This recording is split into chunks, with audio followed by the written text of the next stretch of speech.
ग्रानो मिनवालो जमदा दुकान पता याद दरई सलाइदीन इस्लामी केसर एंड स्टडी सेंटर हनीफुल्लाह एंड कुदरतुल्लाह दुकान निश्तराबाद बरास्ता मदीना मस्जिद निस सिकंदरपुरा चौक पेशावर। मोबाइल नंबर दे 0301 8891 मोबाइल डेम नंबर 0345 91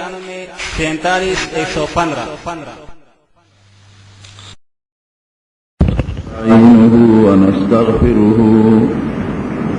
ونستغفره ونؤمن به ونتوكل عليه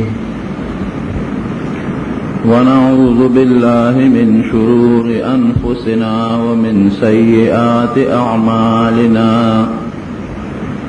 من يهده الله فلا مضل له ومن يضلله فلا هادي له ونشهد أن لا إله إلا الله وحده لا شريك له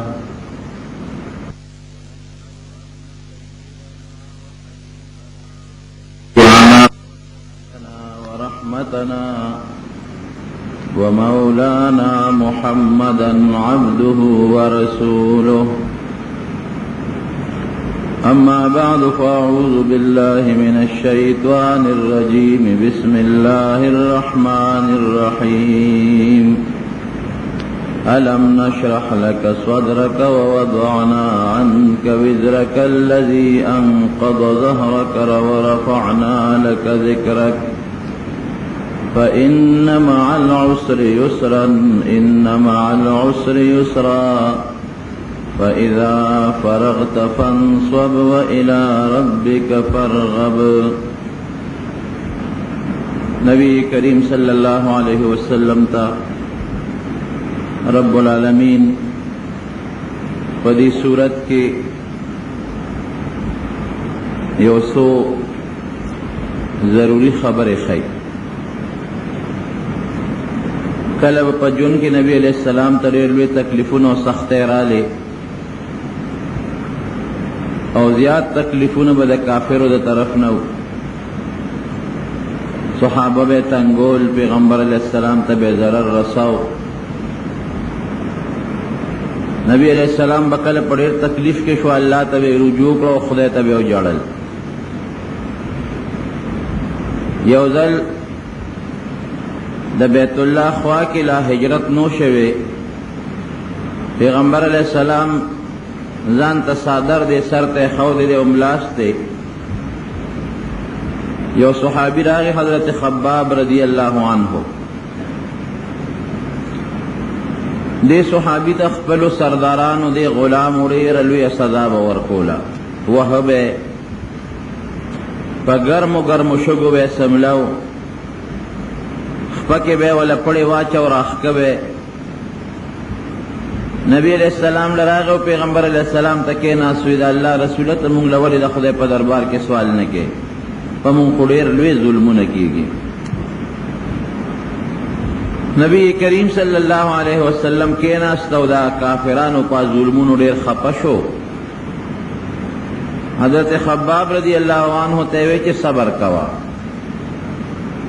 رب العالمین با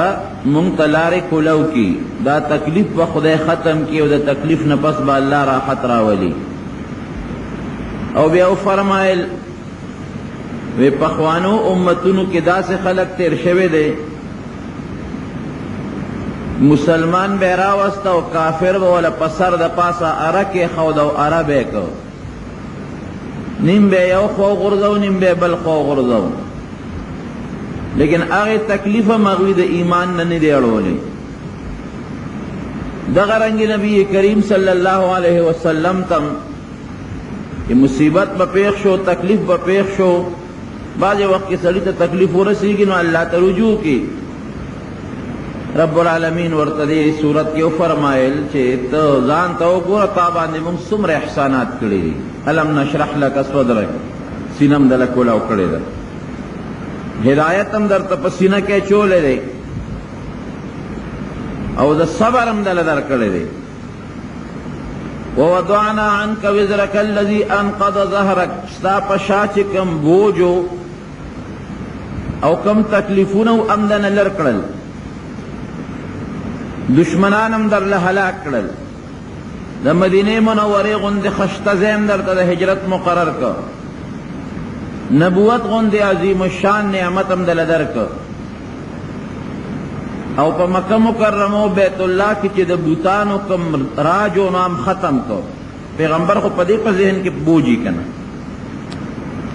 ورفعنا لک ذکرک او طول امت کے مستانو مچد کر فإن مع العسر يسرا خفکے گا ما تکلیف سر راحت خامخی ناموا چی تکلیف بنی دنیا کی تکلیف بئی خو تکلیف نہ پس براحتی ان مع العسر یسرا او بیادا خبر وورا چکتا تا تکلیف و مصیبت یاستا امت تا تکلیف و مصیبت رسیگی ورپس راحت بخامخی فاذا فرغت فانصب والى ربك فرغب اللہ و تیو دم خی دا مصیبت او دا تکلیف پا وقت کے اللہ مسلمان تیو دم خی کتابان دے کل مصیبت راشنو اللہ تلاول رجوع کا منزو کا یو دو رکعت نفلو کا یا فرض منسیو کے داغے نفس اللہ تعالی سجد کا اللہ تا میلانو کو خدای تزاریو کا اللہ باغا مصیبت و تکلیف دن لرکی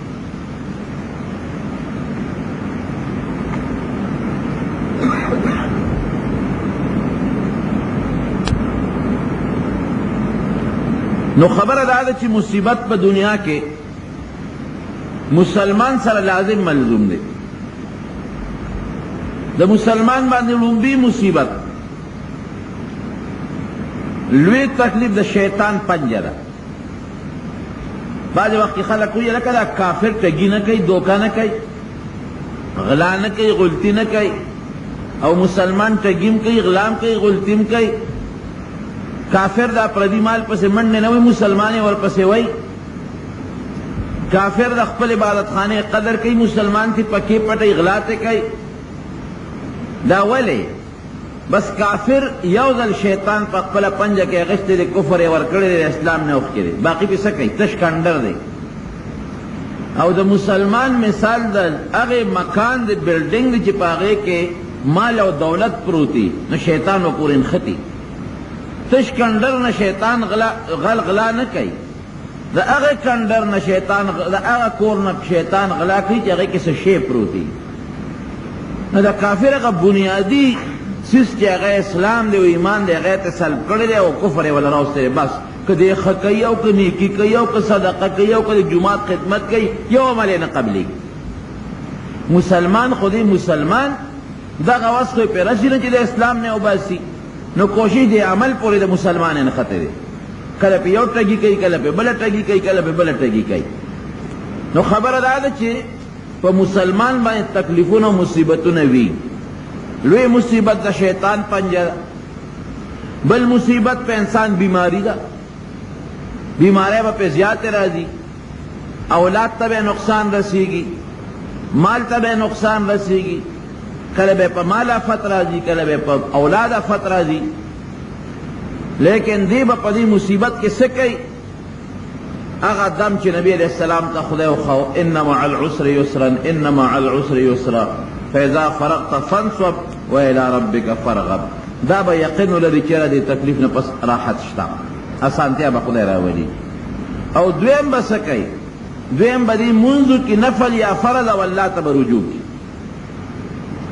دا نبی کریم صلی اللہ علیہ وسلم یو صحابی دے حضرت سلمان فارسی رضی اللہ عنہ ودڑی زیاد تکلیفوں نے تیر شوی دی ہر تکلیف کی صبر کرے دے نو اللہ واللوی مقام بیاور دی پخپل اخپل واقع بیانی ویزا پا اصفہان سیدون کیو ایران کے اصفہان لوی علاقہ دا لوی خار دی او پا اصفہان کی او کلی دی جہد آغی نمو دا اغی کلی باشندون او زمون اصل مذہب دا اور عبادتو آتش پرست چی ورطوی لکی گی زما پلار با دا اور عبادت کو او بیا ما بم دا اور عبادت کو او دا اور پا عبادت کے زد دمرا لواند شویم کہ دا منگ کما آتش کدوا چی پا کہ اور بلیگی دا غیر دا محافظ و نگرانو اغیت یو کس ناس پی چی دا اور تے مر نشی او اغا دا کال 12 میاشتی با اور بلیگی یو زی کے خلق راضی او دے اور تا سجدے کئی او دا اور نا غختنے کئی ویدہ دا آغا خپل آتش کدے دا آغا چی دا اور کم دا عبادت کی دا اور آغا زیو دا غیر نگرانو ویدہ دا پلار یوز دیو او پلار میں دا خپل علاقے امیر و رئیس وی کل کل بز خپلو پٹو تتلم یوزل وی سار وقت کلالم خپلو پٹو تا وی واپس راتلم نوی پلار کی دا عیسایانو یو گرجو عبادت خانہ وی ماوی چی تراش دیتا ننوزا یعنی عیسایانو دا عبادتو گورا چی دوی سکای وی چی ننواتم دا غیغ عبادت موقت نمال دا غوی عبادت خوان راک دا غی عبادت میں خوخ شو او تر سحر نمازیگر پوری میں غی سر ناستا اکڑا بیا میں تی تپوسو کچھ استاسو دا دین نم سے دے وی زمونگ دا دین نم عیسائیت تے تپوس میں تے کچھ استاسو عقیدہ صدا وی زمونگ خدا عقیدہ رچے اللہ یو دے او حضرت عیسیٰ علیہ السلام دا خدا پاک رسول دے او دا خدا پاک بندہ دے اگر صحیح عیسائیان وی ما وطوی چیزا خدا قصد اور عبادت کم آتش پرستیم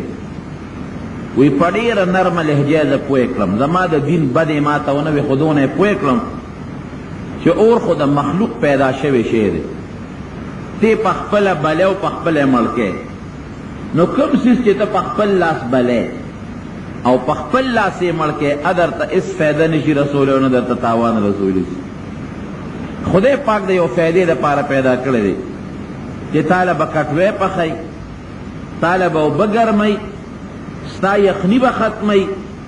دغی فیدی اللہ پیدا کرے دے بیر دغی فیدی نا پکی نورا اس فیدہ نشتا اگا فیدہ بم تی تاخلے کتی بلنکی نو پخبل نا بلے گی وی ما چی سوچی کہ میں چی واقعی دا دی خلق دا مذہب خورشتو نے دے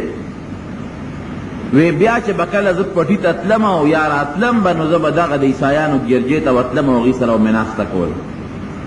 دیتا نوبتو رسید چی ما دا پلار نی که خپل دین پریخو دا داغی پا دین کے ورنن آواتو وی اوزل میں ناوقت تکلے وی پلار رانا تپوسو کو چی بچے دا دمرا وقت پا پٹو کے سکے تو خو ناوقت کے وی ماوتے بابا یو ال در تویم خو کراتا غگ نکے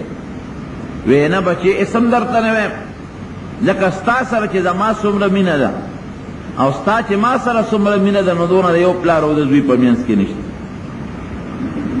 او وی ته د ما یو زوی زه ستا پلار یم بل زوی مې نشته ولې به درته غوسه کوم رښتیا راته ووایه وی ما ورته وی چې ښه نو دا ټوله قصه مې ورته وکړه او بیا مې په دې پوهې کړه چې زه عیسایي شوی ما خپل مذهب پرېښی دی وی پلار مې څپېغړه اوچته کړه او دې پرې مخ ووالم او څومره غوسه چې ونه هغه یې ماته وکړه او ما ته وی چې ښه د پلار نیکه زوړ دین دې پرېښه زه د مجوسیت د دې دین نگرانو زمانه پس د آتشکدي د اور ته محافظ او څوکیدار شوې دومره مرتبه تعالی خدای پر خپل دین کې تا ته خدای خو مونږ وایو دومره مرتبه تا ته پر خپل دین کې حاصله شوه او دې پرېښود نو عیسایي شوې که نن نه پس مې واورېدل چې ته دغه عبادت خانې ته تلې او یا دغه خلقو سره دې ناسته کړې ده نو بیا به سره ګورو وی خیر د پلار د یارې نه به بیا زه پټ لم خو چونکې ما خو هغه دین اختیار کې عیسایي شم د پلار نه به پټ لم خو ما لکې دا سوچ و چې اوس زه داسې وکړم په پټه خو کار نه کېږي چې زه یو داسې ځای ته لاړ شم چې هلته کې نه د ما دا پلار او نه مې مورې او زه د دې عیسایت اوس خدمت وکړم د هر چا په زړه کې یو جذبه وی ما هغې ته ووایي چې ستاسو د دین لوی مرکز کوم دی دی هغې راته وایي چې شام وی مې چې زما شام تړه کېږي وی هغې وایي چې کله قافله راشي نو مونږ به درته اطلاع وکړو وی مې چې ښه نو ګوره زه د پلار نه پټ عیسایي شوی ما ته به پټه غوندې اطلاع کوی زه به ځان خبروم او زه به راځم شام وی پلار رانه خبر شو نو پلار به زه بیا تړلم نه به یې پرېښودم زه به یې په زنځیر وتړلم چې ته ځې او را باندې شکي شو راته به نصیحتونه م کول منت به م راته کو اخره کې راته دا م چې زه بچي عیسایي شوې خیر دی ته پېښه خپل دین دې پېښه خو ګوره دا جایداد دی او دا ځمکې دی او دا پټي دي او چې ته وتښتې نو دا به د چا ته پاتې کېږي زمونږ خو بل زوی م نشته وی خیر زما په زړه کې د هغه دین جذبه وه چې داسې ځای ته لاړ شم چې هلته کې هېڅ څوک هم ني او زه خالص مخلص د الله عبادت وکړم ګوره جذبه درسته وه وی هغې راته اطلاع وکړه او ما هغه ورځ باندې هغه خپله پیکاړه او بیړۍ وشلوله او ځان مې ورسوه د هغې قافلې سره شام ته لاړم وی شام کې یو پادري د عیسایانو لوی عالم مولا چې ورته وي د عیسایان هغې ورته پادري وایي وی د هغه خدمت مې شروع کړ وی هغه سړی ښه سړی نو غلط سړی خو دا اتفاق و چې ډېر زیات سپین ږیري و بوډا و نو خدای زر مړ کړ د هغه په ځای هغوی بل پادري د هغه د مرګ نه پس مقرر دا پادري ډېر نیک سړی و د یو الله عبادت به کوو عیسی علیه السلام ته د خدای زوی نه وي عیسی علیه السلام ته د خدای رسول او د الله بنده وي وی هم ډېر سپین ږیري بوډا و هغه هم تقریبا مرګ ته رسېدلی و چې بیمار شو نو ما ورته وی چې بابا ستا نه پس زه کوم خوا لاړ شم زه د چا سره ځان وساتم ما خو ورته قصه کړې وه چې دغسې پلار مې امیر و زه که لا تښتېدلی وطن ته خو واپس نشم تللی وی ما ته هغه وی چې بل خوا مو د زموږ دین خراب شوی دی او ته به واپس لاړ شې عراق ته او په عراق کې په نصیبین کې زما یو دوست دی او هغه د عیسایانو یو لوی رهنما دی هغه سره به ته خدمت کې ما له یو خط ولیک د هغه د مرګ نه پس زه لاړم عراق ته د شام نه بیا راغلم په قافله کې لوی مزل دی او نصیبین کې د هغه پادري سره میلاو شو هغه له مې هغه خط ورکوي هغه وایي چې بس ما سره اوسېږه د ما خدمت کوه او د خدای د دین تابعداري کوه وی هغه سره اوسېدم د هغه خدمت مې کوي دی د هغه نه هم ډېر نیک و وی اتفاق دا و چې دی م بوډا و مړ کېده او زه خو هلک وم ځوان و وی دلته مې چې ستا نه پس به زه څه کوم وی هغه ما ته یو بل پادري یاد کړه چې یو بل پادري دی او یو علاقه یې راته یاده کړه چې زما نه پس به ته هغې علاقې ته لاړ شي او په دغه علاقه کې یو بل پادري دی د هغه خدمت به کې وی د هغه د مرګ نه پس هغې علاقې ته لاړم د هغه خدمت مې کو وی اتفاق ته ګوره دین بوډه و مړ کېده سپین ږیري وی هغه نه مې تپوس وکړو هغې چې زما د مرګ نه پس غمور یا یو علاقه ده هلته به ځې او هلته یو پادري د هغه خدمت به کې وی چې دی مړ شو هلته لاړم وی د هغه غمور یا د پادري خدمت به مې کوو ډېر زیات کمزوري و ما به په شا باندې ګرځم وی اتفاق ته ګوره دین سپین ږیري دی مري وی ما ورته چې ستاسو نه پس زه کوم خوا لاړ شم وی هغه ما ته وی چې داسې کار دی چې زموږ د عیسایت دین خراب شوی دی او ډېر خلک څوک عیسی علیه السلام ته خدای وایي څوک ورته د خدای زوی وایي څوک ورته دریم خدای وایي ته دا مهرباني وکړه چې د ما د مرګ نه پس یو پادري رمزه همدلته لګیا اوسه خپل عبادت کوه او د آخر زمانې د پیغمبر انتظار وکړه دا هغه دور دی چې د آخر زمانې پیغمبر دنیا ته راتلو والا دی بس د هغه انتظار وکړو چې هغه دې ولید په هغه باندې ایمان راوړه او د هغه خدمت کوه د هغه دین قبول کړه خپل کتابونه یې راواغېشتل او ما ته د آخر زمانې د پیغمبر صفتونه وکړل وی ما ورته وی چې دغه پیغمبر به زه څرنګې مونم وی دې زمانه کې اوس راتلو والا دی دا هغه دور دی تا ته یو څو نښې ښیم یوه نښه یې دا ده چې د مکې مکرمې ام القرا ورته وایي د مکې مکرمې نوم ام القرا کې به پیدا کېږي مکه مکرمه کې نوم به محمدی صلی الله علیه وسلم د پلار نوم به عبدالله او د نیکه نوم به عبدالمطلب او د قریش یو خاندان د بنو هاشم په هغې کې به پیدا کېږي پلار به د پیدایش نه مخکې وفاتي نیکه به تربیت او خدمت کوي د نکنه پس بیا تر تربیت او خدمت کوي او د مکې په غرونو کې به ولا خدای پاک بیا نبوت ورکوي، پیغمبري به خدای ورکوي. اخلاق به ډېر مزیدار او خشتی، نه به چاته کنزل کوي، نه به چاته ستغه سپوره وایي، نه به چا سره بغض ساتي. وجود به ډېر مزیدار او خشتی، نه به ډېر لوړی او نه به ډېر لنډی وي، نه به ډېر سوری او نه به ډېر سپینې او نه به توري. وجود به سوری سپینوالی به پکې وي، غنم رنګ شکل به وي. د میلمنو به خدمت کوي، د یتیمانانو او کونډو رونډو خیال به ساتي. د پیغمبر علیه السلام صفتونه راته ذکر کړل. بل صفت یې دا ده چې دی به هغې ځمکې ته هجرت کوي چې په هغې کې به کجورې ډېرې وي،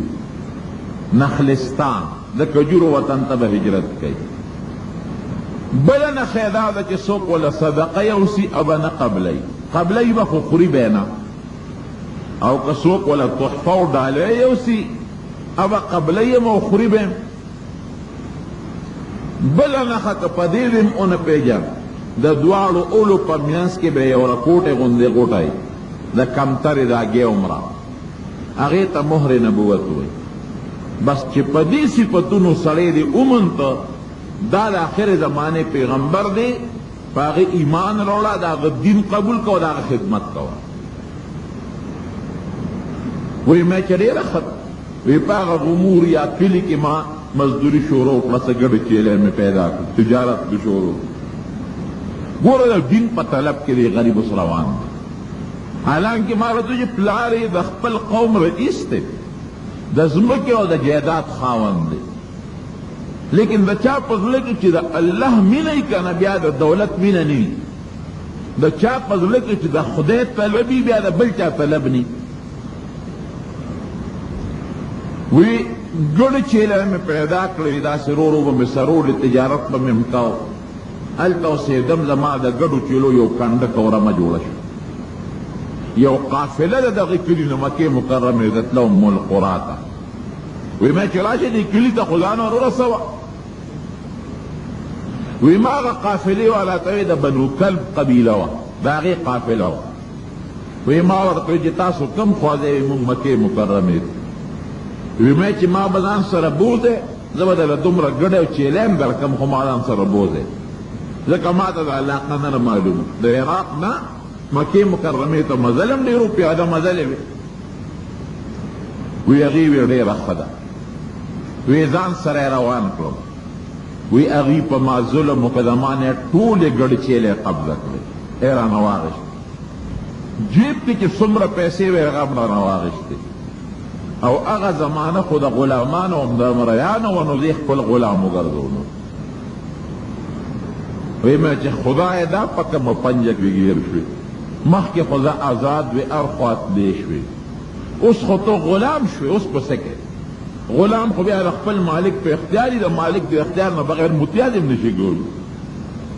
د خپل مالک د اختیار نه بغیر یو خوا بل خوا تللی هم نشي، چې څه ګټې به د مالک وي، د مالک غلام وي.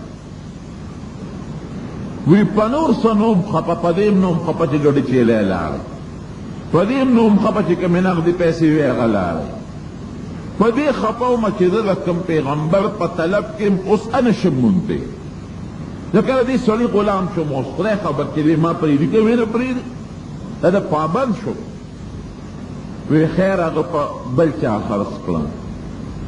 ګوره ما خو درته ویل وکړه چې ان مع العسر یسرا، هر تکلیف پسې الله اسانتیا راولي. یاره چې انسان په الله بروسه او اعتماد وساتي. ګورې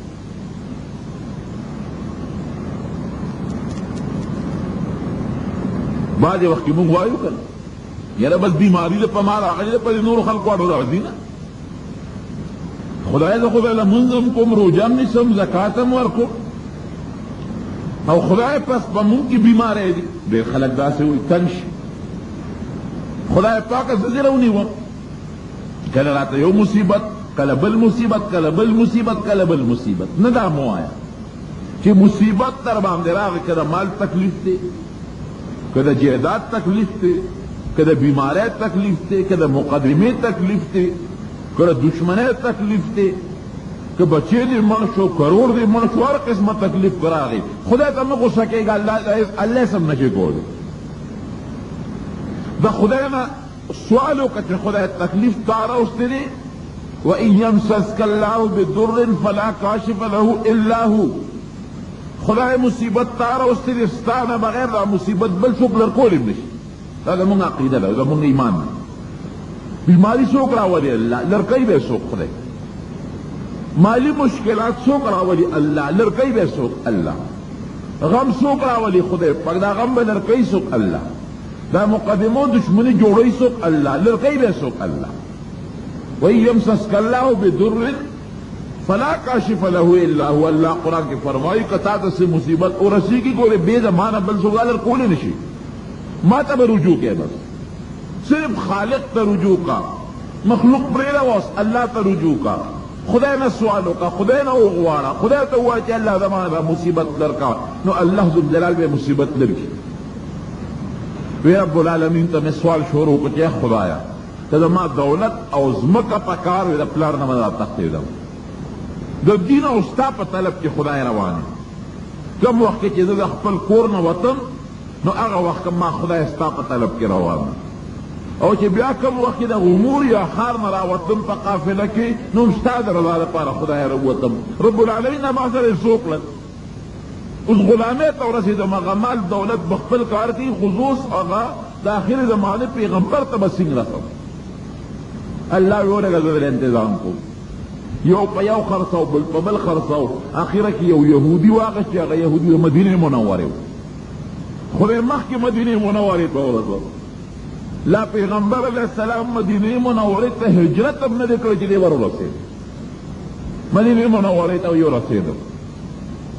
وی لږ غوندې خوشحاله شوم چې یاره دا کلی خو هغه دی چې نخلستان د کجورو وطن خو دی او ما ته هغه پادري ویلي چې دا هغه پیغمبر یو نښه به دی چې د مکې مکرمې نه به هجرت کوي او د کجورو وطن ته به ځي د کجورو وطن ته خو د خدای راوستم وی دې کې په مدینه منوره کې یو پراپیګنډه مشهوره شوه چېرې په مکه مکرمه کې یو سړي د پیغمبرۍ دعوه کړې ده او بعضې کسانو په ایمان هم راوړی دی او د مدینې منورې بعضې کسانو په ایمان راوړی وی ما وی ځکه خیري دویمه نښه هم رښتونې شوه چې مکه مکرمه ما تا پادري یاده کړې وه چې د آخر زمانې پیغمبر به ام القرا مکه مکرمه کې پیدا کېږي وی څه زمانه تېرېده وی زه د هغه خپل یهودي مالک سره په باغ کې لګیا وم کجورې مې شو کولې وی دې کې یو اواز و چې هغه د آخر زمانې پیغمبر دی وطن ته را روان دی او راتلو والا وی مې ځکه خیري درېیمه نښه هم رښتونې شوه مکه مکرمه کې پیدا دی او د کجورو وطن کې ته را روان دی دا نښه خو رښتونې ده وی پیغمبر علیه السلام چې راغی نو په قبا کې دیره شو نو زه وله ورغلم وی چې ما پیغمبر علیه السلام ته دې مخ ته وکتل وی ما هغه نورې نښې پرېښودې وی ما وی چې ان وجهک لیس بوجه کذاب قسم په خدای چې ستا دا مخ د دروغجن سړي مخ نه دی دا د رښتوني سړي مخ دی د انسان نه مخ نه پته لګي عبدالله ابن سلام یهودي و د مدینې منورې باشنده و چې کله پیغمبر علیه السلام هجرت وکړو نبی علیه السلام نو دی ورغی پیغمبر علیه السلام ته مخامخ کېناست حالانکه یهودي دی د بل مذهب دی ورته کېناست مخامخ چې ورته یې وکتل نو هغه هم دا لفظ وویل ان وجهک لیس بوجه کذاب وی ستا مخ د دروغجن سړي مخ نه دی دا د رښتونې مخ نو عبدالله ابن سلام ورته وایي چې د خدای رسول زه خو راغلم چې تا نه به یو څو تپوسونه کوم ته امتحان بالم چې تا آخر زمانې پیغمبر یو که نه خو چې ستا مې مخ ته مې وکتل نو ته رښتونی پیغمبر دروغجن نه نو زما ایمان ته کېږي اسلام راوړم نبی علیہ السلام ورته داسې کار وکړه چې د اسلام دې راوړه خو لا پټه وساته چاته غږ مه کوه کوشش کوو که خدای نور یهودیان مسلمانان نو پیغمبر علیہ السلام لاړ د یهودیانو مجلس ته هغې یې راغونډ کړل عبدالله ابن سلام ته ته پکې کښېنه غږ مه کوه چې هغې یې راغونډ کړل نبی علیہ السلام هغې ته وایي چې د آخر زمانې پیغمبر یم په ما ایمان راوړی هغې غلي شو پیغمبر علیہ السلام وایي یاره تاسو کې عبدالله ابن سلام څوک شته ځان یې ناغرضه کړ دې لپاره چې دا یهودیان مسلمانان هغې وی او وی کوم دی وی دغه دی دې ودرېدو دوی یې پرې کړو ته به غږ نه کړي وی دا سیک سړی دی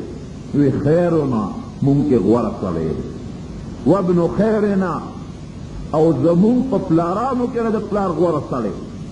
د بهترین انسان د ښه سړي زوی دی او په خپله هم ښه سړی دی وی ګوره که دته زه ووایم او دی اسلام راوړي تاسو به راوړی اسلام بیا هغې وی خدای وی د اسلام نه وساتي ډېرې خدای د اسلام نه وساتي دی خو زمونږ په یهودیت کې مضبوط دین والا سړی دی دی به څنګه اسلام راوړي وی ښه که ده چې د اسلام راوړو اسلام به راوړی وی خدای د اسلام نه وساتي عبدالله بن سلام دا هغه ځای نه کلمه شهادت و اشهد ان لا اله الا الله واشهد ان محمدا عبده ورسوله چې ایمان یې راوړه هغه یهودیان پاڅېدل وی شرنا وابن شرنا دا ډېر خراب سړی او د خراب سړي زوی دی عبدالله بن سلام د خدای رسول د دوی الزام نه زه یېرېدم چې به ما به دوی الزام لګوي نو د پیغمبر علیه السلام مخ ته چې به چا په صحیح نظر وکتل د هغه مخ نه بیا دا معلومېدله چې دا د آخر زمانې رښتونی پیغمبر دی نو جناب سلمان فارسی رضی اللہ عنہ فرمائی کہ میرے مخت و قتل پوشم چلا دا آخر زمانی رشتونی پیغمبر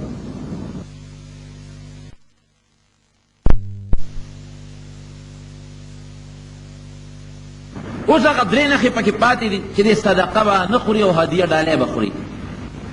صدقه څه ته وایي صدقه دې ته وایي چې د الله د رضا دپاره یې چاله راوړئ هر چاله چې دې ورکړه که ماله دې راوړه که دله دې ورکړه که مالدار له که غریب له که ګاونډي له مقصد پکې د خدای رضا او هدیه تحفې او ډالۍ ته وایي هغې کې هم د خدای رضا مقصد خو په هغې کې لوی مقصد د هغه بنده خوشحاله وړي هغه چاله تحفه ډالۍ وړي یو خاص هر چاله نه ورکوي صدقه خو چې چاله یې ورکړه نو ورې کړه دا د سړی دیګ پوخ کړي او چې څوک راځي په لار هغې خوري او تحفه او ډالۍ یو دوست له وړي یو استاد له وړي یو مشر له وړي پلار له وړي رور له وړي وی زه لاړم هغه خپل د باغ چې کوم مالک و هغه ته مې وایي چې ما لږې کجورې راکړه د ما په کار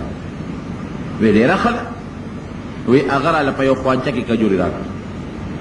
وی رالم نبي کریم صلی الله علیه وسلم جومات کې ناست وی ما ورته کجورې کېښودې مې چې د خدای رسوله دا ما صدقه راوړې ده ګوره اوس ګورم چې خوري که نه خوري پیغمبر علیه السلام په د ګوتې ښکته کړی وی چې مونږ پیغمبران صدقه قبلو خو خورو یا نه او صحابو ته وی راشئ دا وخورئ نو صدقه خوړل ګناه نه ده که ګناه وي نو صحابو باندې ولې خوړه لیکن پیغمبرانو به ولې نه خوړه ډېرې وجې وي پکې یو وجه خو یې دا ده چې نبي علیه السلام فرمایي دا صدقه د خلکو خیرې دي خلک د ګناه نه پاکوي نو پیغمبر باندې خدای داسې خوراک نه خوري دویم دا چې پیغمبر علیه السلام به د صدقې ترغیب ورکړه او خلکو ته صدقې ورکړي نو که په خپله یې خوړه نو ممکن نه چې الزام لګو چې ځان نه غواړي جوړ چا به الزام لګاو دې وجې نه خدای پاک منع کړو چې پیغمبر علیه السلام د هغه بیګانې د هغه اولاد به بالکل صدقه نه خوري وی کېره دلته کې صحابو ته یې راشئ وخورئ په خپله یې ونه خوړه وی مې چې ځکه خیر بله نه خم رښتونې وی بله ورځ یو څو ورځې پس مې هغه خپل د باغ مالک ته وی چې د ما لږې کجورې په کار دي ماله راشي وی یو واله وی کجورې مې خوانچه کې واخېستې وی رالم پیغمبر علیه السلام جومات کې ناست و مخکې مې ورته کېښودې چې د الله رسوله دا ما تحفه ډالۍ راوړې ده وی کېده مونږ ډالۍ قبلو او خورو یې هم وی په خپله یې وخوړه او ملګرو ته وی راشئ ملګرو هم ورسره وخوړه وی ما وی چې دا نښه هم رښتونې شوه یوه نښه اوس پاتې ده چې ما ته هغه د غمور یا پادري ویلو چې د دواړو اولو په منځ کې به شاته د نبوت یو مهر یو وړه غوندې غوټه به او هغه غوټه به د غوښې د کمترې د هګۍ برابر په هغې باندې جلال الدین سیوطي یو حدیث نقل کړی دی په هغې به دا لیکلي سر انت المنصور ای پیغمبره ګرځه چې ته کوم ځای ګرځې نو ګرځه تا سره به د الله له طرف نه امداد کېږي دا غوټه وه دا څوک وي پیدایش کې راختلی و په نبي علیه السلام څوک وایي د پیغمبرۍ په لومړي کال راختلی و خو چې کله نبي کریم صلی الله علیه وسلم وفات شو دا غوټه نه وه ګورې بیا حضرت ابوبکر صدیق رضی الله عنه چې خبر شو صحابو باندې خو هیبت راغی حضرت عمر فاروق رضی اللہ عنہ تور اوچتا کر وی کچارا دوی چې نبی علیہ السلام وفات ته په تورت سر وا حضرت علی رضی اللہ عنہ بے ہوش حضرت عثمان رضی اللہ عنہ گونگے جبه بالکل کار نه کو حضرت ابوبکر صدیق رضی اللہ عنہ چراغ خلق توقت المدینہ منورہ جمعات کے خلق جال نیک ورغه پیغمبر علیہ السلام لا ذلور فقور کو عائشہ بی بی رضی اللہ تعالی عنہ چې ورغه نو هغه فورا مهر نبوت وکړ او خيار چې مهر نبوت یو کس شاته غوټه نه و نو په نبی علیہ السلام ور پرېوت فورا یې خپل او پیغمبر یقین راغی چې اوس نبی وفات شوی دی ور پرېوت چې حیا و میتا یا حبیبی ای زما دوست په جون څخه خسته او په مرګ څخه خسته نو دغه غوټه د نبوت د پیغمبر علیہ السلام یو نشان وی میں چیرہ دا نہ خبر سنگ معلوم ہو وی یوزل پیغمبر علیہ السلام یو جنازی رسلو دا بقی پا مقبرک مدینہ منوری و قبرستان دا جنت البقی وتو نو نبی علیہ السلام بکل کمیس اچو او کل بے دا کمیس پا لیبان یو صادر نظر نتو کرو لکا سنچ حج سریدی و دا احرام تاو وی پدا غرص پیغمبر علیہ السلام دا در نصادر تو کرو وی دا سگیر چاپی را تاویدم چیرا کرا سادر لگو نسکتا شنو دا غوٹا گورم چرا مہر نبوت پاکستاو کا نشتا وی نبی علیہ السلام پا ما پیشی ما تیشالو کتی تعال یا سلمان دیکھو رس وی ورگا وی ما تی اغا سادر لر پخپلا پوشو نبی علیہ السلام اسادری کوز کو وی چی کوزی کو ما تی اشارو کلا وی چی ورلم ما اغا غوٹاو کتا وی ور پریوتم پیو کل میکلا ور ترغاڑا وطم نبی علیہ السلام تا او دیر زیاد میں وطاو جلد چرا اللہ رسول خالص تا پا طلب کی گوریزا غلامی جن درسی دلی تولا قسم وطاو کلا اگڑے چیلے مانا لارے غلام شم یو پا یو خرسوا بل دا پا بل خرسوا بل پا بل خرسوا بل پا بل خرسوا او خالص تا پا طلب کی او نن ما تا پورا پتاو لگے چیتا آخر زمانے پیغمبر نبی علیہ السلام نے ایمان روڑا مسلمان شم او ما وطا دا غفلار نکلا آغا جند او دا غفل مالدارے اطول قصے پسے مکلی داول ناخر پورے وی نبی کریم صلی اللہ علیہ وسلم را پیسی کیل اللہ بخیر سارے تکلیفون برداشت ول ار تکلیف سر راحت او آسانتی او نرمی خدای بہت راحت آسانتی او نرمی راولی وی ماتے چلار سو دا خپل مولا سر دے خبر آو چی مونگی تی پا بایا واردی تاب مونگ آزاد کو خبر آگا سمجھ وی دلار سے ما خپل مولا چی دا ما کم سردار وغتا میں ہوئی تیرا ما سخرس کا پچا باندی او یو سیدی عربی کی مقاتبہ وطوئی مقاتبہ دیتا ہوئی چی یو غلام پل سردار کوئی پا ما سا پیسے مقرر کا زبا دل آگا پیسے ہوگا دربا کم ما با آزاد کی وی ما خپل مولا ته چې ما باندې شرط کې د کس پیسې مې سي غواړي زبر هغه پیسې وګټم او ما به آزاد وی هغه ما ته وی چې زبتا آزاد کوم په یو څو شرطونو یو خو سلويخ او قیه سره درباره کې څه ډېر لوی تعداد ته جوړي دویم دا چې مال به یو باغ کرے او دریم دا چې کله هغه باغ میوه کې نو آزادوم به داغه مطلب و چې د ما د لاس نه ونیسي ځکه دا خو ډېر خالق و ډېر خدمت یې کو وی بس خپه شوم رالم نبي علیہ السلام ته مې چې صاحب کار نه کېږي د غلامۍ نه نولم وی ما ته وی چې ولې سلمانه وی ما ورته چې هغه خو راباندې دا شرطونه کېښودل وی ورشه قبول کا وی مې چې صاحب به لا سره در غواړي وی چې بس الله به خیر کړي وی مې چې ښه خو وی چې دا ما باغ به کړی چې میوه کې ازادوم به دی او میوه خو کجوره ډېره مدقس کوي وی بس تو سره ومنه شابه الله بخیر وی لاړم هغه مالک ته مې وویل وی هغه راته وخندل چې دا شرطونه به کله پوره کېږي وی خیر هغه را سره وعده وکړه او شرط یې را سره قبول رالم پیغمبر علیہ السلام ته مې الوی چې زما کار وشو خو صرف اوس به داسې کېږي وی یو څو ورځې پس راته نبي علیہ السلام سوال جواب وی چې رالم چې ته د یو ځای نه ورته اکثر در راځېږي وی چې دا واخله هغه خپل مالک ته دا ورته ټول کا هغه ته خپل حق پورا کا وی مې چې صاحب اخو ډېر شي دی او دا خو لږ دي وی مې ځان سره څادر کې غوټه کړه خپل مالک له راغلم بار به راوړي مې چې راشه هغه سره درله درکړو وی هغه تل راواغې چې ټولې تلل چې هغه څونه شرط په می ښودو عمق هم راوختل نه زیات و نه کم وی هغه قبول کړل وی رالم نبی علیہ السلام ته چې صاحب یو کار خو خدای وکړو وګوره نبی علیہ السلام څومره په خپلو ملګرو ګورې مهربان دی یو ملګری مسلمان دی لیکن چې محبت یې د نبی علیہ السلام سره دی او د دین طلب پسې وتی دی نو پیغمبر علیہ السلام څومره سره زر ورکړل خو هغه په ذات مسلمان چې مسلمان دی د بل مسلمان رور ته به د خپل رور په نظر ګوري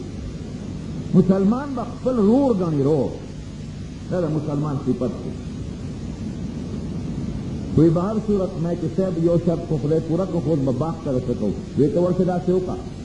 چې خپل مولا ته دي وایي چې ځای درته وښیه چې موږ وله باغ وکړو وی لاړم هغه ته مې وویل چې ما ته ځای وښیه چې دله باغ وکړم ځکه ستا دویم شرط دغه دی او باغ به دې میوه وکړي نو ما به ازاد کړې ډېره ښه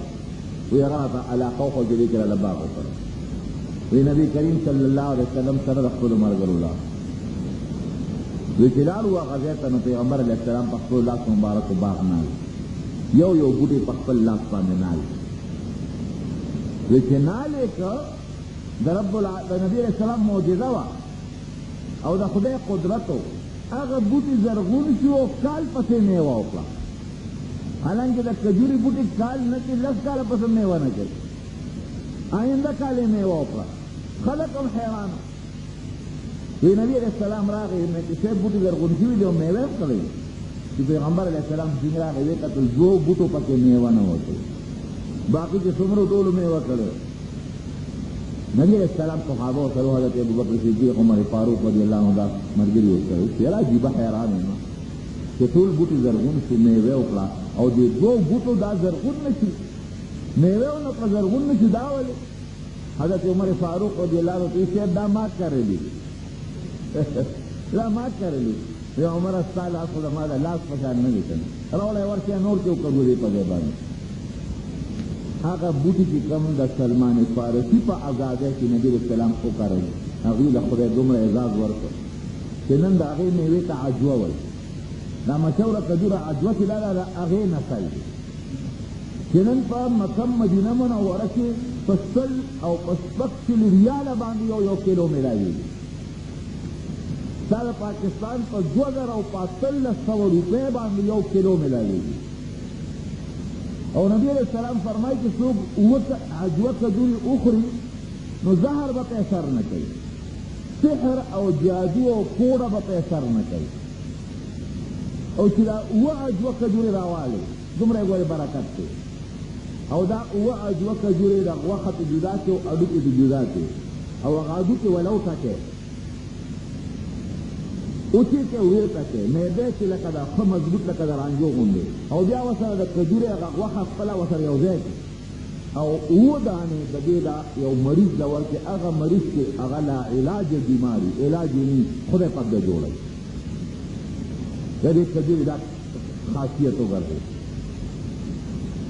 دا ولې دا د پیغمبر علیه السلام هغه معجزه اخلاص و د سلمان فارسي رضی الله عنه د دین هغه طلب و هغه جدوجهد او کوشش نو راغی د پیغمبر علیه السلام خواله خدای پاک ګوره د کم ځای نه کم ځای ته ورسول د نبي علیه السلام خادم 24 گھنٹے به نبی کریم صلی الله علیه وسلم سره ناست و او د پیغمبر علیه السلام خدمت به یې کوه او چې کله غزوه خندق کېدو پیغمبر علیه السلام خندق کنیسته دا درې وه وی صاحب یو خندق به وکنو ځکه د مکې خلک ډېر زیات دي خندق به وکنو او مونږ به د دې غاړه ناست یو که هغوی راځي په خندق را پورېږي مونږ یې په غشو په کاڼو باندې وولي نبي علیه السلام نه هغه یې خوښه کړه او خندق یې وکنو د هغې خندق په ذریعه خدای د مسلمانانو دفاع وکړه او یو ځل په قرآن حکیم کې الله یو آیت نازل کړ وإن تتولوا يستبدل قوما غيركم ثم لا يكونوا أمثالكم صحابه ته وایي ای صحابه ورې اخوا دې خوا مه کوئ که تاسو دین ته شا کړه که نه تاسو به خدای لرې کړي او ستاسو په ځای به خدای داسې قوم راولي چې ستاسو نه به ډېر بهتر وي لا يكونوا أمثالكم صحابه د خدای رسوله ابه کوم قومي چې زمونږ نه پس مونږ خدای لرې کړي او هغه خدای راولي که مونږ ته نافرماني وکړه اله د خدای زورونه ورکول نو صحابو نه بهتر قوم نشته خو الله زورونه ورکول اب څوک قوم چې موږ نه پس به خدای راولي موږ نو بهتري نو نبی صلی سلمان فارسی په شا باندې لاس کېښود او دوله د قوم دی دا خلک دی او فرمایي لو کان الدین بالسریا که دین د سریا ستوري ته ورسېږي لنعله رجال من فارس نو د فارس خلق د سلمان فارسی د قوم خلق با ورپسې بره وخېږي دا دین به در راخېږي او واقعي د مدینې منورې نه پس د دین لوی خدمت دا په کوفه کې او په عراق کې او په فارس کې شوی زمونږ امام ابو حنیفه رحمت الله علیه دا د دغه علاقې د فارس اوسېدونکی عبدالقادر جیلاني رحمت الله علیه د بغداد اوسېدونکی او د مسلمانانو دارالخلافه دا هلته د علي صاحب رضی الله عنه زمانه کې منتقل شو علي رضی الله عنه دا چې څومره د هغه نه پس لوی لوی خلیفګانو عمرات یې شوي دي دارالخلافه کوفه و کوفه د علم یو مرکز و بیا فتنه تاتار کې پې یو آفت او یو مصیبت راغی لا ختم نو رب العالمین فرمایي قرآن حکیم کې ان مع العسر یسرا ان مع العسر یسرا تکلیف که په چا راشي هغې سره اسانتیا شته دا مو چې تکلیف راغی دې نه به زه وځم څنګه نبي سره به خامخا اسان کوي ان مع العسر یسرا خو یاره دم درته ګورې الله خولی دی دا تکلیف په څه ختمېږي فاذا فرغت فانصب والى ربک فرغب چې مونځ وکړې نو مانځه نه پس الله ته رجوع الى ربک فرغب خدای ته رجوع کا فانصب علما لیکي ځان په دعا کې خدای ته ستړی کا یو خو زمونږ دعا ده مونږ چې مونځ وکړو نو مونږ تنګېږو په دعا هم تنګېږو که امام صاحب لږه دعا اوږده کړي مونږ وایو کله به دې دا دعا بندوي په دعا هم تنګېږي او کوشش کوو چې دا دعا چې لاسونه اوچت کړو بس منډه کړو د جومات نه اذا فرغت فانصب چې د عبادت نه فارغ چې ځان په دعا کې وکړوه و الی ربک فرغب او خدای ته ځان راجع کړه خدای ته زاري وکړه نورو مصیبت او تکلیف خو ماله ته چې انسان او بیا په مسلمان خامخا ده تاسو ته یو څو د مصیبت د ختمولو یو څو طریقې ښیي چې مصیبت تکلیف در باندې کله راغی یو خو صدقه کوي خیرات کوي د خیرات او د صدقې دا مطلب نه چې دیګونه باد دی خیرات او صدقه دا چې یو مسکین فقیر له ډوډۍ ورکړه دا صدقه ده دام صدقه چې جومات کې طالب له ورکړه دام صدقه چې جومات کې 2 روپۍ ولګاوه دا ښه صدقه ده لاره جوړه کا لاره صفا کا مسکین سره قرضداري سره امداد وکړه په چا د قرض پورې ورته پرېږده نو یو خو کور کې ښه صدقه بابا جي زمونږ خدای پاک وبخي چې داسې سخت مصیبت به راغی نو هغه به خلکو ته وایي چې کور کې یو چرګوټی یې لال کړه وینې په کور کې توی کړه او غون سره د بڼو یې چاله خیراتي ورکړه یا مثلا له چاوه سره چې یو چیلوکیلی لال کړي او هغې هغه غوښه مخه د ټوله په فقیرانو مسکینانو صدقه په مالدار هم کېږي مالدار نه هم ورکولی صدقه خیرات په یوازې غریب شرط نه مالدار غریب ټول له ورکولی نو چې چا باندې مصیبت راغی بیماری راغله بل آفت راغی قرضدار شو یا هر څه مصیبت یو خو کور کې صدقه کوي د خپل وس مطابق که یو زنانه یو اجی د خدای په نوم خیرات کړي دا هم صدقه ده دا یو سړی نه و چې صدقه به د باید انسان وس به کېږي د چا به نه کېږي نه یو اجی دې ورکړه دا هم صدقه ده یوه شوه دویم دا دی چې یو 2 رکعاته نفل وکړه صلات توبه چې ورته وایي صلات توبه دا چې الله ته ودرېږه 2 رکعاته نفل په دې نیت وکړه چې خدای که زما نه ګناه شوي او زه دې په هغې رانیولې یم توبه در توبه کړه دته بعضې وخت کې دا مصیبت ده دې وجې نه راځي چې یو انسان نه څه ګناه وشي غلطي وشي نو خدای پاک یې راونیسي 2 رکعاته نفل وکړه چې کله نیت تړې نو لکې دا راوله په خولې مه وایه لکې راوله چې خدای دا 2 رکعاته نفل د توبې کو ستا د توبه وباسه چې کله د مانځه نه فارغ شي نو ووایه چې خدای دا ما د توبې 2 رکعاته وکړل که زه تا پسې مصیبت نیولې د توبه وباسم خدای ما نه مصیبت لکړه 2 شي دریم رب العالمین ته زاري او جاړه ورته الى ربک فرغب فرض مانځه نه پسي سنت نه پسي نفلو نه پسي رب العالمین ته لاس اوچت کړه او خدای ته وجاړه دا یقین پڑھ کے راولا چی ان یمسسک اللہ بضر فلا کاشف له الا هو مصیبت اللہ راولی و لرکی بے خدای او دا ہوا یا خدای تا چی خدای گور دا مصیبت تارا اس پر استانا بغیر بل سوک نشی لرکولی فزر ٹوپونا وامو خدای دا مصیبت نشم لرکولی فزر ٹوپونا وام دا مقدمه نشم ختمولی فزر ٹوپونا وام دا دشمنی نشم ختمولی که زه ډېر ټوپونه وهم دا بیماري نشم درکولی. واقعي که دارو کې خدای شفا کړي نو سړی پې جوړېږي، او که الله پکې شفا کړي نه لري که نه نو که د لکونو روپو دارو استعمال نو سړی پې نه جوړېږي. نو خدای ته وجاړه او رب العالمین ته د او د نیمې شپې چې پاسه خدای ته وجاړه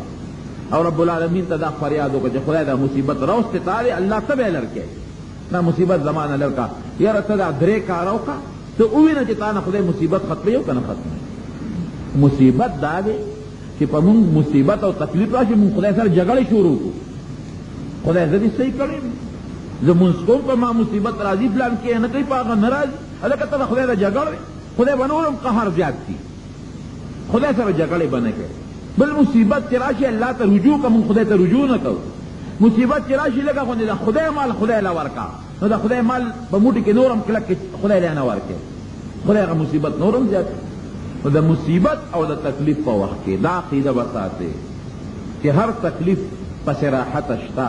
هر مصیبت پسې اسانتیا شته. یو به صدقه ورکړي، دویم به دغه صلات توبه وکړي، او دریم به د مانځه نه پس که نفل مونځ او که فرض او که بل مونځ د هغې نه پس به الله ته وجاړئ. یو کار کوئ. د دنیا کارونه خو هم ډېر زیات دي، هغې پسې خو منډه تړلې وښئ. او فرض مونځ هم شکر دی الحمدلله کوئ، او خدای پاک دې زمونږ او ستاسو نصیب کړي. خو بعضې مستحبات چې په هغې کې ډېر لوی فایده دا کوئ، لکه ماسپښین د مانځه نه مخکې 4 رکعاته سنت دي او ورپسې 2 رکعاته سنت دي، او د دې 4 رکعاتو سنتو نه مخکې 4 رکعاته نفل دي او سره کوئ. خدای په دې خوشحالېږي. خدای چې را تا کم مقرر کړي دی خدای له کوم، خو چې تا نه دي مقرر کړی او نبي علیه السلام راته زیاتي ویلي دي هم دله خدایه کوم، نو خدای به څونه خوشحاله شي.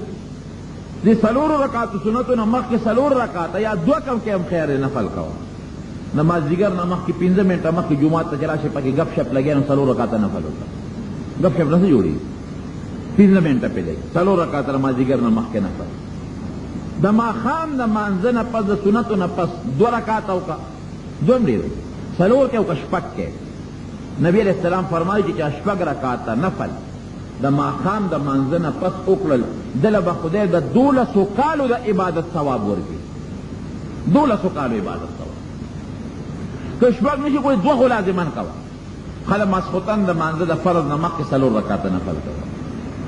او که د شپې پاسېدی چې ښه خبره دا ده چې شپې تهجد له پاسې نو رب العالمین ته 8 رکعاته تهجد کوه.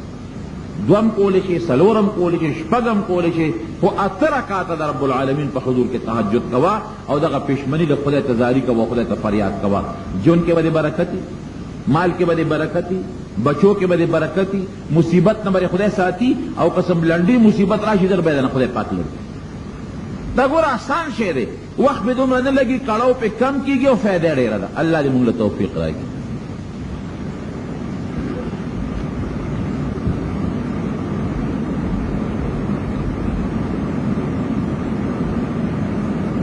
دا یو ملګري یو خط لېږلی دی چې یاره د سخت کال وي دوره نه کې زمونږ کلي د طالبانو د لوی رحمت نه محرومیږي، نو دا دوره کول پکار دی. او مې روزو د کندي ملګرو دا خط رالیږلی دی. خدای پاک تاسو خوشحاله کړي او زمونږ د کلي خلک دې خدای خوشحاله کړي. دوره مونږ په بله وجه سخت کال نه کوو چې مونږ سره ځای نشته د دورې. هغه جومات زمونږ روان شوی دی او بل ځای نشته. او دې جومات کې که زه دوره شروع کړم نو زیات نه 300 کسان پکې ځای وي، برم چت نشته. او بله خبره دا ده چې دا د کلي میانځ هم طالبان ډېر اکثر چې طالبان دومره ډېر په کلي کې دننه تېرېږي را تېرېږي هم ښه خبره نه ده. او دا هم خیر مونږ 3 میاشتې دغه ګزاره هم برداشت کړې وي. زمونږ د کندي دا خلک ښه خلک دی، خو دا ده که دې کې باران شي نو یو ورځ هم چې زمونږ سبق قضا شي نو بیا د هغې مونږ ته کمې پوره کول ګران. بل دا دی چې ګرمي ده نوري نو دومره لوی ځای مونږ سره شته دی نه چې زمونږ په کلي کې څومره جوماتونه دي. زمونږ طالبان خو 1300 طالبان دي، نه هغه په یو جومات کې نه ځایږي. نو ما په دې ډېر لوی سوچ وکړو. امید سخت کال به مونږ دا دوره چوټې کړو، خالص په دې وجه چې مونږ سره د سبق د ښودنې ځای نشته. اوس د پېښور نه ما پسې د مولانا رحمت حاجي صاحب زوی راغی او ډېر مینت یې راته وکړو چې یاره ته راځه زمونږ دې مدرسه کې را دوره وکړه. طالبان لنګر به مونږ ورکړو، ډوډۍ به مونږ ورکړو، یو بل ځای نه هم څه کسان راغلل. خو ما وی یاره بس دې خپل کلي سره هم دا خبره شروع کړې ده تر څو چې موسره سي په خپل کلي کې به کوبارې نه کوي. هغه ته مې د خپل کلي د تورنګاو د خپلې د خوند نه خرابوم، مې به د کلي کې به کوو. په خدای پاک وس او توفیق راکړي. واقعي د تورنزو ډېر خلک لکه دا چټ را لېږلي د مونږ د میروزو کندي ملګرو او دا خټ بازي ملګري راغلي وو، یاره ته ولې دوره نه شروع کوې؟ که ته داسې خفه چې طالبان څوک نه دېره کوي، مونږ یې د بېټکونو په حجرو کې ډېره کوو. نو دا یقینا د کلي ډېر ملګري راځي او هغوی دا طلب کوي. خدای زمونږ د کلي خلک، د ګردونوا خلک، د میرو د عمرزو، دا د خدای ډېر زیات خوشحالېږي. د طالبانو په اصولو اوسېدو کې د ډېر زیات خوشحاله. یو جومات کې 10 او 15 کسان، دا زمونږ د کلي د خلکو اصول دي. لیکن اوس مونږ سره د ښودنې ځای نشته. عیدګاه هغه روانه شو جوړېږي، نو په دې وجه باندې چې مونږ سره د سبق د ښودنو ځای نشته، نو مونږ د چوټۍ اراده کړې ده. داسې هم نشو کولی چې یاره مونږ وایو چې باید طالبانو پرېږدو، بعضې نه پرېږدو. هغه مسافر طالبان دي، څوک دی دی څوک د بل دی. دغه کار پکې مونږ نشو کولی چې مسافر راشو مونږ یې بیا رخصتو چې د تعالی مونږ ځای نشو درکولی یا تا نه پرېږدو. نو په دې وجه باندې سخت کال مونږ هغه دوره نه کوو. او تاسو هم دعا کوئ، مونږ هم دعا کوو چې خدای زمونږ د اختر دا جومات په خیر باندې جوړ کړي، انشاءالله بیا پکې خپله دوره کوي. یو بله مسله راته په دې لاره کې یو ملګري ووایي او ډېره اهمه خبره ده چې بعضې ملګري د هغې په دې موټر سایکل کې، په موټر کې، په لاره کې د میوزیک لګولي، نو کې بندی نو هم ټنګ ټنګ کوي او کې شروع کوي نو هم ټنګ ټنګ کوي. موټر سایکل کې هم لګولي او په موټر کې هم لګولي او دغه رنګې په نورو څیزونو کې هم لګولي. اوس خو د سکریمو ګاډي که په لاره ځي نو هم ټنګ ټنګ کوي. د خدای شان دی د مسلمان په دې دماغ کې شیطان هغه خپلې پنجې داسې خښې کړي دي چې بې د ټنګ ټنګ نه څو سکریم هم نه علي. سکریم به هم هلالې چې ټنګ ټنګ واورئ، چې ټنګ ټنګ دې نه اورېدلې څوک سکریم نه علي. ښه دغه موټر چې ته راګرځی نو جومات خوا کې به کله ریورس کله به یې راګرځی، کله به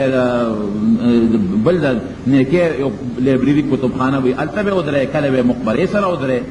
کله به بل نیک ځای سره ودرې، کله به څوک مونځ کړي ته به دا موټر را واپس کړې او ټنګ ټنګ به کوي. نو څومره لویه ګناه ده پکې. نو دا مهرباني وکړئ د موټرو خاوندان، د سایکلو خاوندان، د موټر سایکلو خاوندان، دغه میوزیک والا، دغه ټنګ ټنګ والا شی ته وباسئ. د هغې په دی الله اکبر هم ما اورېدلي دا هم پکې کېږي، بسم الله الرحمن الرحیم هم پکې کېږي، الحمدلله هم پکې کېږي. ځکه اکثر بعضې خطاو سره کېنم چې دا شی ته وایي که نه دا چابي، نو بسم الله ووایي. چې بریک لګوي نو بسم الله، چې ودرئ نو بسم الله. نو ګوره د خدای نوم دی واخېسته. زمونږ په دې علاقه کې یو سړی تېر شوی دی، نوم یې درته نه اخلم، ممکن ده چې بعضې ملګري وپېژني.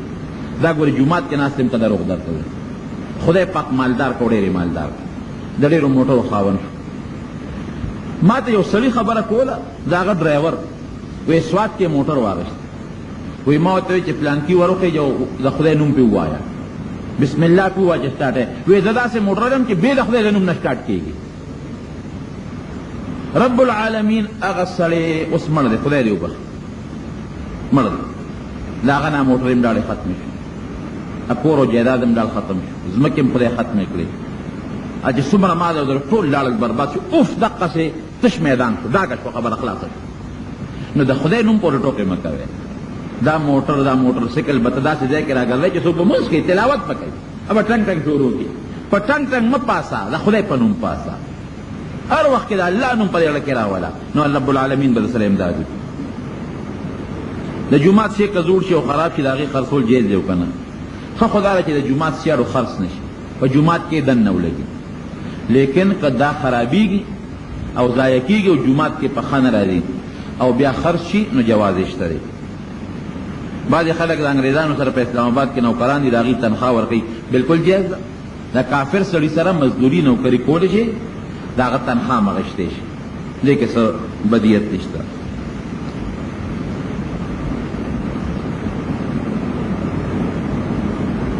دی وایي چې څوک د بالټي نه لامبي یا غسل کوي، نو د بالټي ته د بدن نه څاڅکي ماسکي وروغورځېږي، غسل یې کېږي. بلکل که بالټۍ خو اول دا ځای کې کېښودل پکار چې څاڅکي پکې نه پرېوځي. لیکن که د انسان د بدن نه د بالټي ته څه دا نري څاڅکي ماسکي وغورځېږي، په دې اوبه هم نه پلیتېږي او غسل ته هم نقصان نه رسېږي. دین دومره تنګ تروش مذهب نه دی. که ستا د وجود که سړی جنوب شي، جنابت کې شي، یو زنانی مثلا هغه خپل بیماری پر راشي هغه خوله پاکه ده که لاس یې اوبو کې وجنګېږي اوبو سره نه پلیتېږي خوله یې پاکه ده که هغه د وجود ساس کې بالټي اوبو کې پرېوځي د بالټي اوبو سره نه پلیتېږي پاک دی که په جومات کې د فرض مانځه وخت ني او یو سړی نفلي عبادت یا تلاوت کوي یا د قرآن حکیم په تلاوت کې مشغولي د جومات بجلی پکې استعمالولی شي که نه بلکل استعمالولی شي د جومات پکې دې دپاره دی چې خلک ورته لمونځ وکړي دې دپاره چې خلک ورته تلاوت وکړي خلک ورته نفل وکړي خو یاره زیات استعمال اسراف کې راځي لکه یو پکې ته پنځه شپږ کسه کېناستې دي چې دویم دی نه لګوي په دو پکو کار کېږي دریم دی نه لګوي په درېو پکو کار کېږي نو څلورم دی نه لګوي کوشش دې کوي چې بېځایه د جومات بجلی استعمال نه شي بل دا دی چې د جومات پکې رواني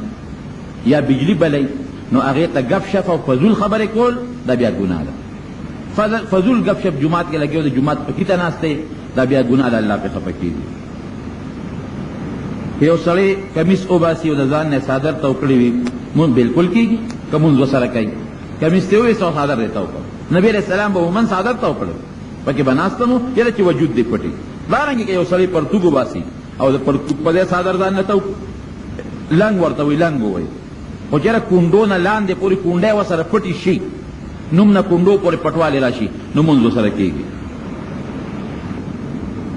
یو سړي قسم وکړو چې که ما د خپل پلار مخ پس د مرګه وکته نو ما باندې به خپله ښځه خور وي او دې سړي د پلار مخ ته وکتل نو اوس به څه چل کوي لاول خو داسې قسمه قسم خوړل پکار نه وي ځکه د پلار په تا ډېر لوی احسان دی نو دا خو یې د ګناه کار کړی دی دا سړی توبه وباسي که دا قسم یې خوړي د پلار مخ ته به ګوري چې وی قتل نو دا ویلي چې د ما ښځه او په ما خور وي نو دا که دې سره د طلاق نیت پړه کې راغلي که نه نو دې به نکاح تازه کړي نور پکې څه نه راځي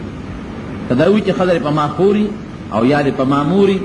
او وړه کې طلاق و د که طلاق چې څنګه ارادې هغسې لفظ یې پړه کې راغلي لکه عموماً د الفاظ چې وایي دې کې طلاق و نیت وي نو دا سړی د خپله نکاح تازه کړي نو ښځه خپله ښځه ده او د پلار سره معلومیږي دا چې روانه ده ځکه چې د پلار د مخ نه قسم خوړلی د مرګ نه پسې ورته وکتل د پلار نه ډېر زیات مقبرې لري دي صدقه دې کوي ثواب دې پلار ته بخي نفل دې کوي ثواب دې پلار ته بخي او د